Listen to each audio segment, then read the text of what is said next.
আসসালামু আলাইকুম। আজ আমরা উপস্থিত হয়েছি আব্দুল গফুর মুন্সি ফাউন্ডেশনের পক্ষ থেকে। আপনারা দেখতে পাচ্ছেন যে দুটি বল আমাদের সামনে। আপনারা জানেন আব্দুল গফুর মুন্সি ফাউন্ডেশন বিভিন্ন ধরনের উন্নয়নমূলক কাজের পাশাপাশি খেলাধুলায়ও তারা অগ্রণী ভূমিকা পালন করছে। সেই সুবাদে আজ দুটি বল চরভদ্রাসন বালিয়াডাঙ্গির গ্রামের যুবকদের মাঝে তারা বিতরণ করছে এবং এই বল দুটি তুলে দেওয়া হচ্ছে এই বালিয়াডাঙ্গির যারা যুব সমাজ আছে তাদের হাতেই। তাদের প্রতিনিধি হয়েছে আমির হোসেন।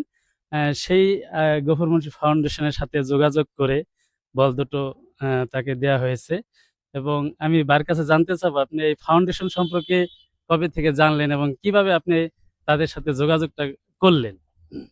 যে আমি কয়েক মাস আগেই ভিডিওর মাধ্যমে আর কি জানতে পারছি যে আপনারা বিভিন্ন উন্নয়নমূলক কাজ করে থাকেন, গরিব অসহায়দের সাহায্য সহযোগিতা করে থাকেন।